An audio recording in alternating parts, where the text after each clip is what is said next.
Okay, ladies and gentlemen, I will call the April Town Council meeting to order. Welcome those that are here in person and welcome those that are watching on one of the social media platforms. We are glad that you have joined us tonight for what we hope will be a short meeting.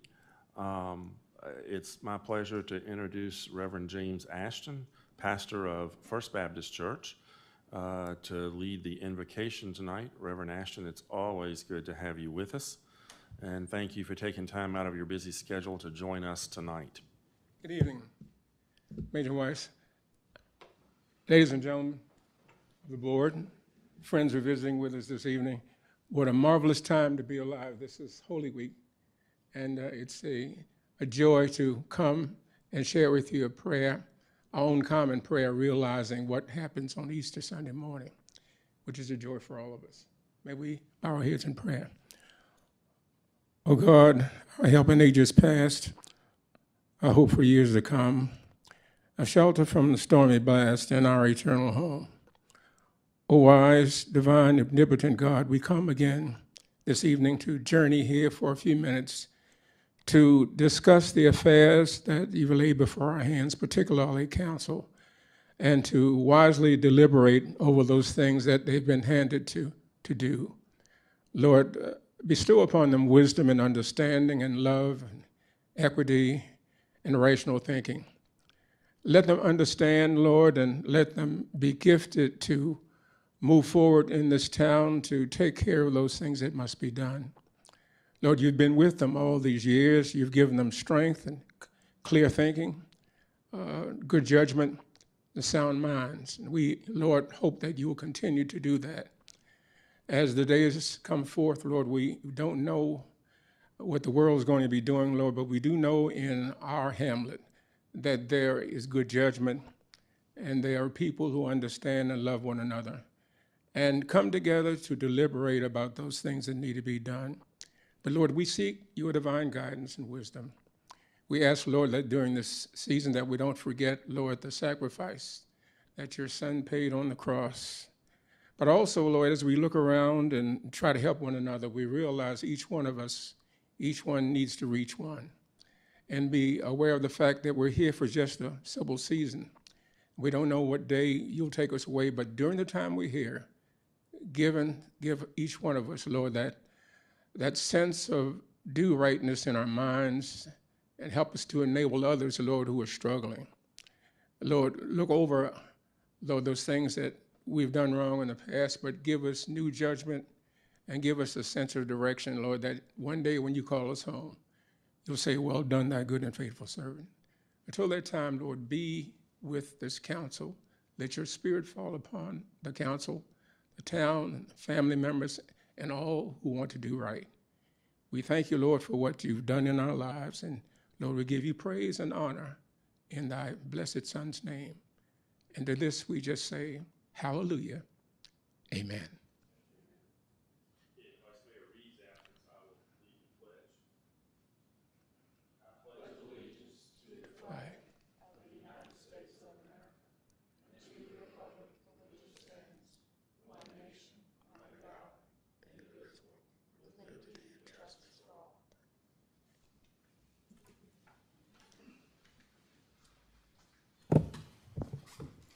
Thank you, Reverend Ashton, for joining us tonight. Madam Clerk, if you would kindly call the roll. Mr. Cole, Mr. Dwyer, Here. Mr. Hunter, Here. Mrs. Amos, Here. Mr. Vincent, Mr. Reed, Mr. Parrott, Here.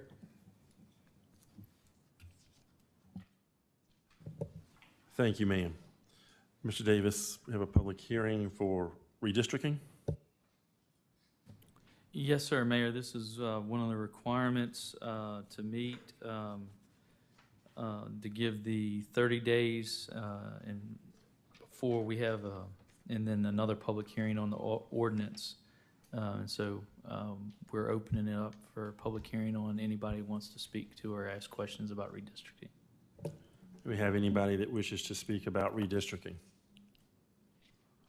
Going once? Going twice? Anyone? Gone. Public hearing closed. The next item is proclamation recognizing April as National Poetry Month. Madam Clerk, if you would kindly read the proclamation. whereas the Academy of American Poets established the month of April as National Poetry Month in 1996, and whereas National Poetry Month seeks to highlight the ongoing achievement of American poets by introducing Americans to the pleasures and benefits of reading poetry, by bringing poets and poetry to the public in immediate and innovative ways, and by making poetry an important part of our children's education.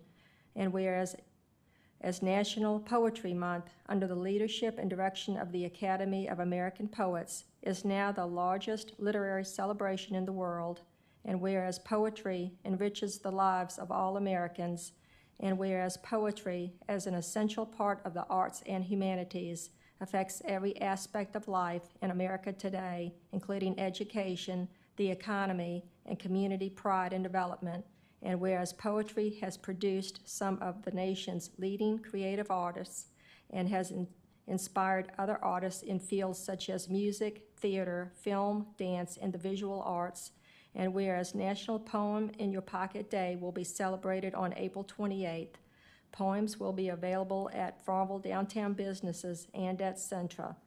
Now, therefore, it is proclaimed by the Mayor and Town Council that the month of April be recognized as National Poetry Month in the town of Farmville, Virginia, in honor of poets across America that share their talent with the world. Thank you, Madam Clerk. Do I have a motion to approve the resolution and make April National, Poetry Month? So moved. Second. Motion and second. All in favor? Aye. Any opposed? Ayes have it. Thank you, ma'am. Do you want to do the presentation now, or do you want to do it? It's up to y'all. I'm going to speak at the public comments, so I can come up whenever. Go ahead and come on now if you like, because that's the next item.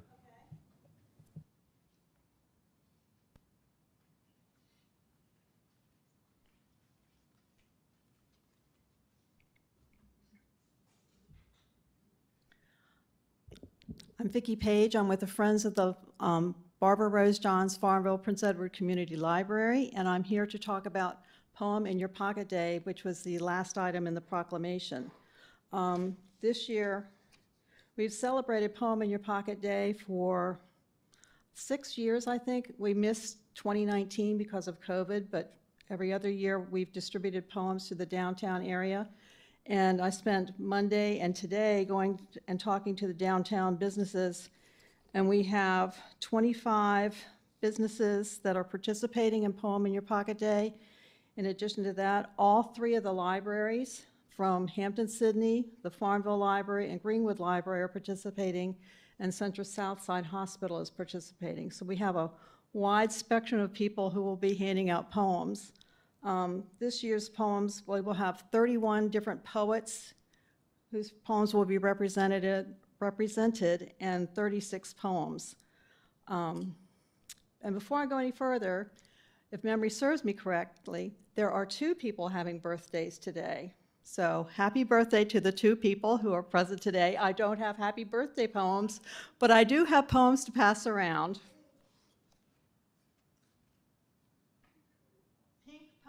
are love poems, green are nature poems, and yellow are poems in general. So help yourself to a poem. These are poems that are going to be passed out in the town this year. So that's all that I have, and thank you so much for letting me speak.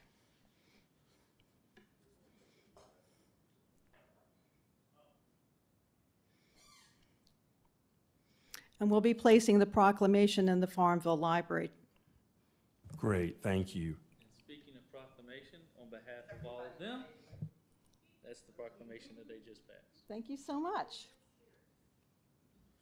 Thank you very much. Thank you.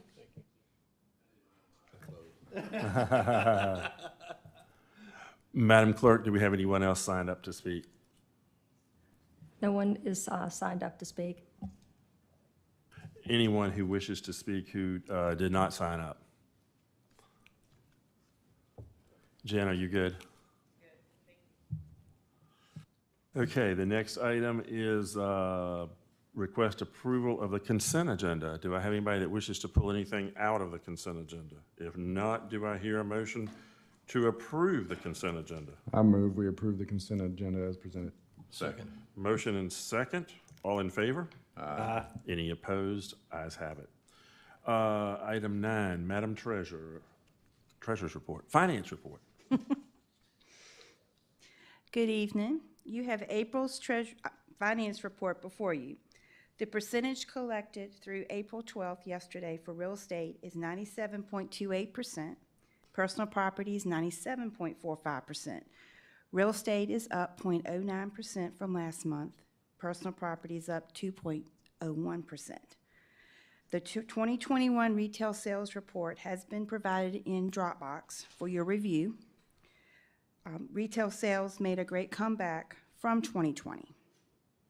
Do you have any questions? Anybody have any questions? If not, do I hear a motion that we approve the finance report? I make a motion to approve the finance report as presented. Second.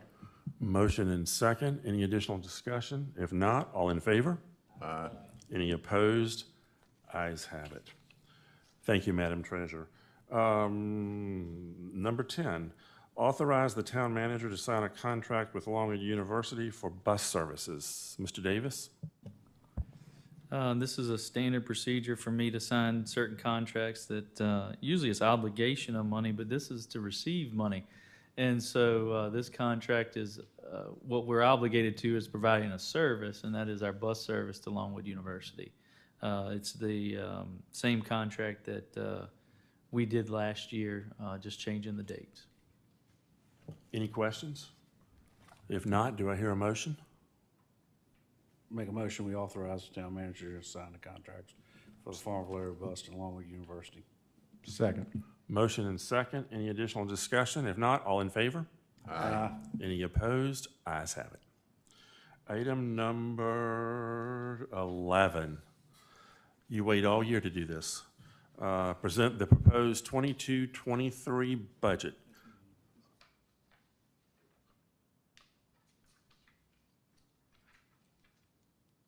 I'm gonna do it a little different this year. This year I want to see all of your faces, and I can't see everybody when I sit over there, especially Ms. Amos, because she's like right there, so it's hard to turn and talk and see everybody at the same time. It is a privilege for me to bring before you the proposed budget for FY 22-23. The first thing I want to give you and share with you is where we started at, what the Finance Committee saw a few weeks ago, and that is we were in the place of not a balanced budget. We show them one that is unbalanced at first to show where we may have some overage, which is a good thing that we can have a reserve, or that we are showing where we're going to have a deficit. And as you can tell, we were showing where there was a positive in the general fund. There was a balance in the street maintenance fund, and that's because VDOT is mainly, those are funds from VDOT for us to do road improvements, sidewalks, and those types of things. The water fund was going to be positive. The sewer fund was not going to be. The transportation fund was going to have some reserve, and our airport fund, as usual, was going to need subsidization from the general fund. Let's move to after the Finance Committee, and what I'll give you the details of next, and that is the proposed budget is balanced. It has a general fund of a little over $13 million, a street maintenance fund of 1.8, a water fund of 2.1, sewer fund of 2.3, a transportation fund of $984,000, and an airport fund of $530,000, with a total overall budget for the town of approximately $21.1 million. Devil's in the details, though. For us to get there for the general fund, just some highlights for you. This general fund does add a HR coordinator position. That person would be a town employee. However, we would also still use the consulting services of our consultants for more higher level HR purposes, not the traditional everyday where an employee may need an answer, or a department head may have some questions, someone to help them with their insurance, someone to help them with their retirement, those types of things. That person would be on staff. This budget allows for us to begin the implementation of a combination fire department. And a combination fire department is still going to be very heavily volunteer driven. I don't want this to be conceived by any of our volunteers that they're going away. This is still a very heavy volunteer fire department. What this does is begin the steps for us to have a combined fire service in the town of Farmville where it's paid and volunteers. This will take time in order for us to have a full staffed fire department on a daily basis from paid with the addition of volunteer services. But this is the first step in getting to that direction. I think that we have people that are invested in our community with structures that now need, as we grow and as our community changes, volunteerism changes, that we need to have a definitive amount of resources at a given time. And this is the beginning steps. The beginning step would be to add a full-time fire chief position and change the current fire attendant position to a firefighter position. It also adds in this budget to begin, as other localities have done many years in the past, but that is to offer a stipend to our volunteers on a per-call basis as they respond, to show our gratitude for coming and volunteering and being a part and helping us in that service to our community. This also provides for upgrades in equipment. I got to give kudos to all of the staff. When we went into this budget process back in January, I asked them, please, only tell us what you need, not a lot of wants. And everybody did that in every department. What you'll find in here are things that are truly needed, and they even probably didn't put some that I want to need, but they said, I can probably wait another year. And so they did a really good job, and it's certain equipment that is core to our services and the quality of service that we provide. This also provides raises for all of our employees. These raises will help combat our compression that we found. It will also, so it adds to what you've done in this current year in the middle of the year in certain departments. I think this method is going to be fair, and it helps the lower wage employees more than it does the top end employees. And what I mean by that is that everyone that received a raise in the middle of this year would get a $500 raise. So it's not going to be percentage based, it'll be dollar based. So everyone that received a raise in the middle of this year would get 500 July 1. Those that did not receive a raise this year, that are general, I'll call them general governmental employees for this purpose, will get a $2,000 raise. And those that are sworn police and in public works that did not receive a raise will receive a $3,000 raise. Just to give you an example of what that is somebody that is in the $90,000 to $100,000 range, a 5% raise gives that person, $5,000 to $6,000 raise for the year. But the employee that makes $20,000 to $30,000 is only going to see a $1,600 to $1,700 raise. By doing this, it's across the board fair. At the same time, we're combating at those different positions where we need to fight some compression and be more competitive in our pay.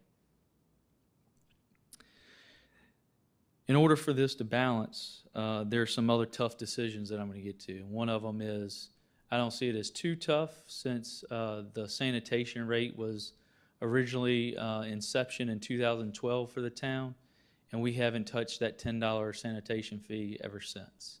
I'm proposing in this budget, in order for the general fund to be balanced, that we raised the sanitation fee by $1.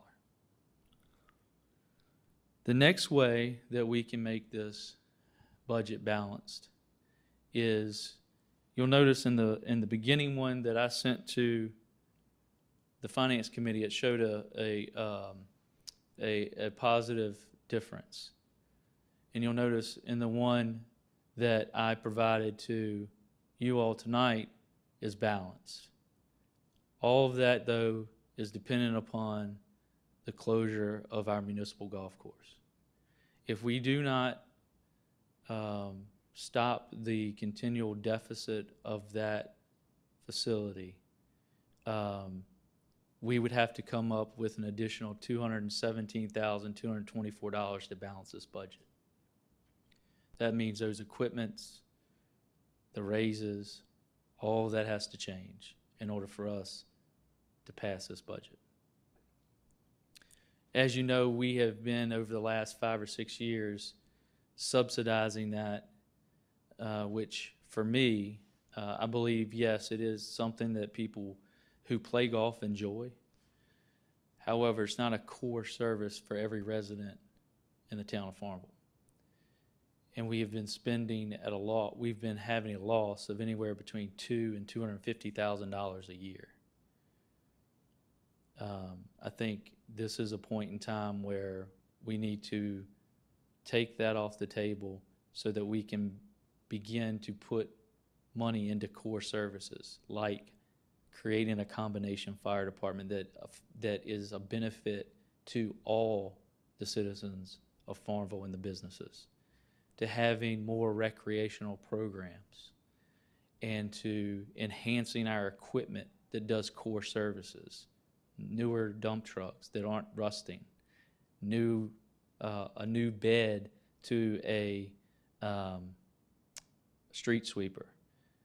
Some of those things would have to be cut in order to make that $217,000 in this budget. We did reduce the funding for the executive director position of Peavers. If you remember, 3 years ago, we sought out to help Prince Edward Volunteer Rescue Squad. It was the town, Longwood University, and Hampton-Sydney College that said they would do $30,000 for 3 years and then reevaluate. I've spoken to all the entities involved. We don't want to just walk away. So for this year, we've all agreed to look at funding $15,000 apiece, and then next year, how do we gradually get them to be on their feet on their own with that. But this is still us maintaining their equipment. We've saved them. I think you heard the executive director, Ms. Lester, at her work session, in her presentation. We've saved them time and a lot of money because we don't charge them for labor and we don't charge them for materials unless we go over a certain dollar amount. And not in any of these years have we gone over that dollar amount to actually charge them for them to begin paying for their maintenance. And we've always provided fuel service. So all of that would stay intact. This budget in the general fund also keeps the funding for FDP at the $30,000 that we did in the current year of this year. This budget also provides for the increase that the Barbara Rose Johns Library has asked for. We're also doing something a little different. I didn't put it on this slide, in that over time, we've got a process of working through either Ford or the Virginia local government pool of investment to lease police cars. We would get them from Ford. It would be a lease program for 5 years, but we can get 5 cars over this lease program per year and pay only $30-some thousand per year instead of over $100-some thousand and trying to purchase 3 cars. And over time, that cost will rise because the leases increase, but it'll be 5 years out before that number is at a price of that it is every year of buying them. And so we feel that that's a better use, and we're going to be able to get those cars and turn them over faster. We'll own them and sell them for a better price than we do currently of cars, how we traditionally have buy them and keep them for over 150, 170,000 miles that are 10 years old. The street maintenance fund, as I said, is balanced. The water fund, I'll talk about the water and sewer fund together. The sewer fund is based upon the water fund.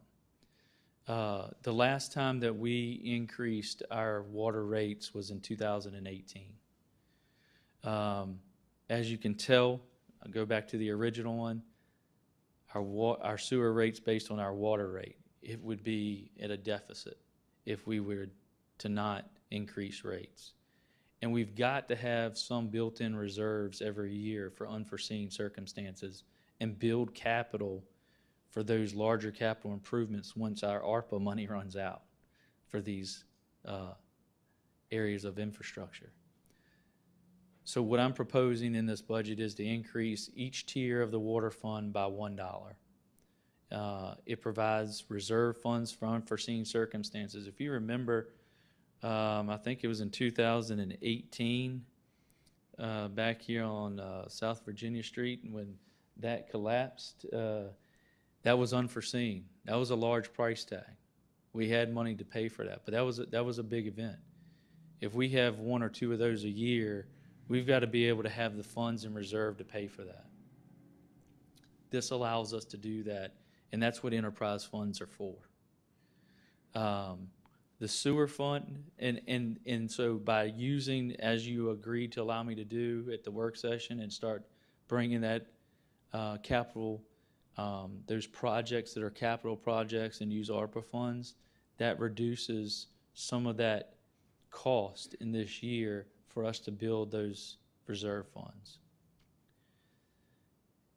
And for the sewer fund to balance for our current expense and revenue.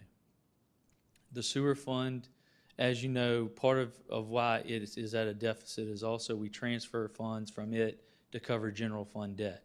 We've gradually reduced that over the last 3 years. We went from 900 to 800, and this year only transferring 600.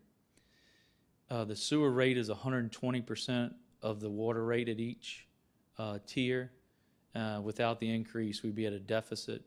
It provides for unforeseen circumstances in a reserve fund, and we're going to use the ARPA funds for some capital projects for now.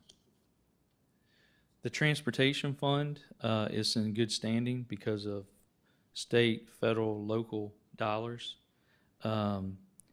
And then the airport fund, that's the next one on the list in future years of how do we keep from subsidizing that from the general fund. And, you know, my solution has been to look at how do we get partners in that? How do we get other localities involved and our collegiate partners involved instead of us having that bill on our own. So for this year, it'll be subsidized with $50,000, a little over $50,000 from the general fund. That is my presentation for the budget for 22-23. I'm open for any questions this evening that you may have. At the same time, if you think that we need a called meeting, we would need to do that pretty soon in order for us to have a public hearing at our May meeting as scheduled in our budget plan and to adopt the budget in June. Are there any questions about the budget? Yes. Well, I'm glad you changed the fire attendant to firefighter. That is going to be a full-time position with the benefits, correct? Yes, sir. And it'll be a hiring salary as the same as a police officer. Okay. The second question is, years ago, we looked at the leasing of vehicles. Chief, do you remember that? It was 2 years ago. No, we looked at it prior to that too, and it was a disaster. So something changed dramatically that's going to benefit us more by leasing these vehicles? Yeah, at the end of 5 years, we'll own them. And And- we would have owned them then, but for some reason or another, we didn't go to it because of looking deep into the lease. It didn't benefit us. Wasn't that the difference between enterprise and going to Ford Yeah. Correct. direct? So Yeah. with Ford or the Virginia Local Government Investment Pool, we pay the interest and it's ours at the end of that. There's nothing other than that. Okay. I just don't want to make sure we're not putting bad money after bad money when we're leasing vehicles, when that's something that we were hard against a few years back and a few years back before that as well. That's all I have, Mr. Mayor. With the,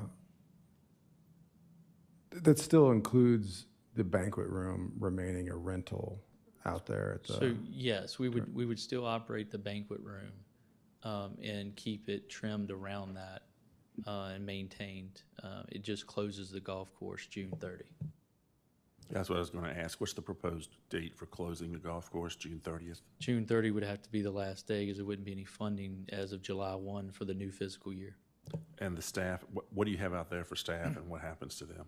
Right now, we have 2 full-time employees and I think 3 part-time employees. We would look at any vacant positions that we have that they would be qualified for on staff and offer the transfer to those full-time employees to stay employed with the town of Farmville. Other questions? I have a question about the Farmville Downtown Partnership, staying at 30,000. I know they asked for 45. So did you explore perhaps 15,000 for ARPA funds by any chance? Have you looked into that by any chance? I know that it is available for nonprofits, but I haven't looked more deeply into that. I do plan to do that, and I can bring that back to you all as a separate way of if that's the decision that you want to increase their funding to 45, that to look at that possibility. Okay, all right. Yes, ma'am. Thank you. Other questions? I'd just like to, my thought is that the golf course was probably having substantially more out-of-town players than residents. Is that a good guess? That is my understanding from our former administrator of the golf course, yes. It's used more by people that do not live within the town limits. Thank you. Other questions? Does council think we need to have another session, or are we ready to advertise the budget for a public hearing in May? The May meeting. At the May meeting. I need a motion to. I'll make a motion, we advertise it in May. Second. Motion and second to advertise in May. Madam Clerk, would you call the roll? Mrs. Amos, Yes. Mr. Dwyer, Yes. Mr. Hunter, Yes. Mr. Parrott, Yes. Mr. Vincent. Yes. On a unanimous vote, the measure is passed. Thank you, ma'am. Kudos to you, Mr. Davis, and staff for a very well-prepared budget. This is probably one of the best ones that I have seen as far as layout and presentation and preparation. Good job. I was remiss in saying that at the end. None of this can be done solely by one person. And I will say this, each department head this year, I changed the style a little bit, obviously, when I became town manager, and they got used to it better this year. They did a great job. And of course, Carol Ann has been very significant in helping me put all this together and presenting it to council. Thank you, sir. Staff reports? I'll start with one. I just want to make mention that this week is National Public Safety Communicators Week, and so we want to express how thankful we are for our telecommunicators who answer the phone for citizens 24 hours a day, our 911 calls, and seek support for them from our emergency services. Mr. Atkins? Monday's cleanup campaign, so everybody's listening. Most everybody knows, because it's hard to get done. Great, thank you. Chief?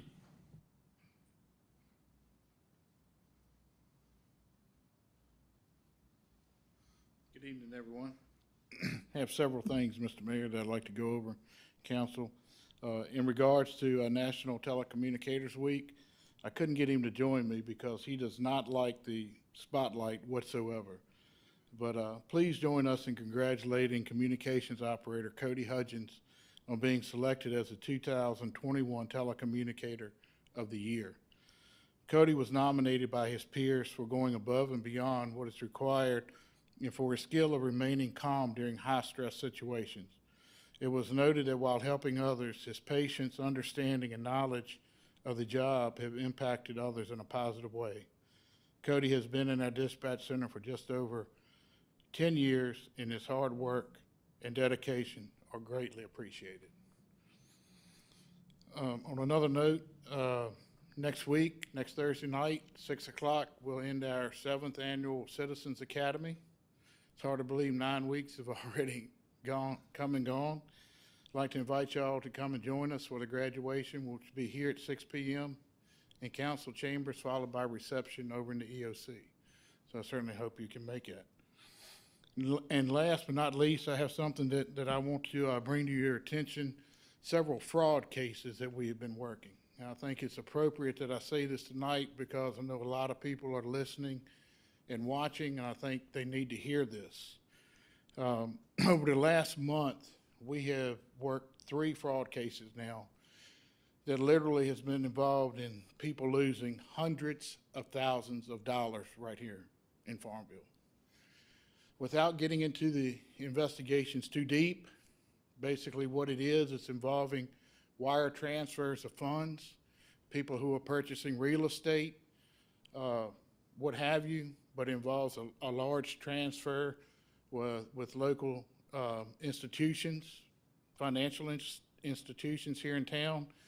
Basically what is happening is when they're getting ready to close these transactions, an email usually goes out telling the purchaser where to send the money, how to wire the money for the transaction.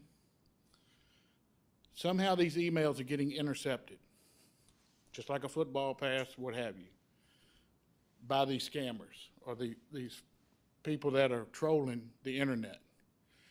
They're intercepting these emails, then they're going in, they're taking the financial institution's letterhead, everything that contained to this transfer and this closing, and they're changing the email address by one letter or one number, what have you. Then they're changing the routing instructions, the financial numbers to their financial institution where they want the money sent to, and they're forwarding it to the target, to the purchaser. We were fortunate enough that 3 weeks ago, we got a call from someone in Florida who'd purchased real estate here in town to the tune of over $300,000. That their email from the bank got intercepted. It was forwarded to them. They thought it was legit. They did the wire transfer, had the bank in Florida do it to the numbers that they were given. Money was gone. Again today, the exact same thing happened to the tune of $140,000. Good news is, the first one, our detectives jumped on it. We had contact with federal authorities that they reached out to immediately. They got the money back. We were able to intercept that money out in Ohio, and it's in the process of being returned to the purchaser. Same thing happened today. They jumped on the phone once we got the call, reached out to our federal partners, and within 2 hours, we had the transaction stopped. We don't get that lucky all the time, and we won't continue to get that lucky because the money somehow just got hung up or wasn't pulled out of that account and sent overseas or wherever it goes. But I just want to tell everybody that's listening tonight, please, if you're involved in any financial transaction, pick up the phone before you hit send to make that transfer. Talk to the financial institution that you're dealing with and make sure that this is their email requesting this transfer before you do so. If anybody listening, any business, anyone out there has any questions, wants to know more about this, do not hesitate to contact my office. We will sit down with you, explain more to you as much as we can at this time.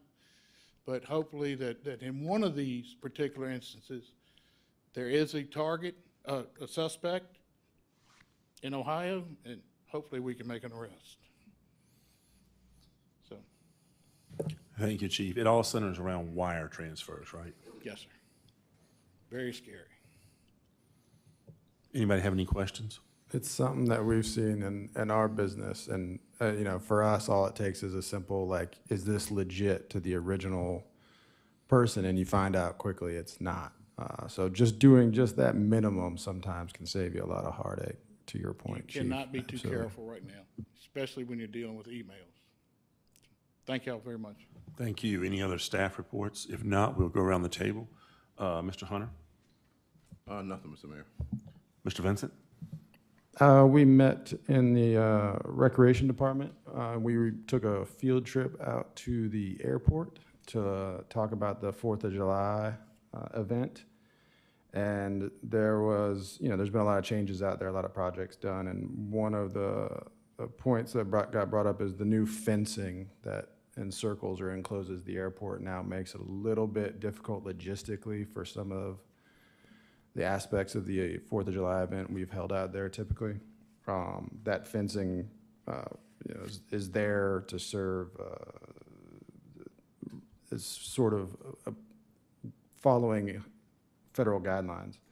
But it makes some of the logistics with the food trucks and concessions a little difficult. Perry Carrington, who often handles a lot of that stuff, was out there with us, voiced his concern about some of the logistics out there. And then we started having a discussion about moving the fireworks to town. And there was a discussion in the committee about fireworks display downtown, maybe like in a Heart of Virginia style where you close down Main Street and bring folks into town. Mr. Dwyer referenced it as kind of a nostalgic welcome back to small town America, which I thought was kind of on point. And we thought that could be a unique way to say welcome back and to draw folks downtown to our businesses and to sort of celebrate that day. So we're floating that out there as an option for 4th of July. There was, somebody did mention if we closed the golf course, wouldn't that be available? And I thought we had brought that up while we were out there. and it still has some of the same. Refresh my memory, did we bring that up? I don't know that we brought that up at that point in time. That, I mean, we could look at how we could park cars in different places in that area. They wouldn't all fit in the parking lot, and where we would shoot them. But no, wasn't a discussion of how that would be used. The key is we've got to make a decision soon, because we're going to run into, like we have in the past, of we're not going to have a vendor to shoot on that day, and so we've got to get that out there soon. So we're kind of, the committee at that time decided we'd bring it to council, the idea of doing them downtown and having that event downtown for the town residents as a welcome back to small town America. So if everybody's agreeable on that avenue, we'll continue to investigate it going forward. Thank you, sir. Mr. Parrott? Mr. Dwyer? Nothing, Mayor. Ms. Amos? Not a thing, Mayor. Happy birthday. Happy birthday to you. We've shared this day for longer than we want to talk about. Mr. Davis, anything else? No, sir. If not, I will entertain a motion to adjourn. So moved. Second. Motion and second, all in favor? Aye. Any opposed? Ayes have it. The meeting is adjourned.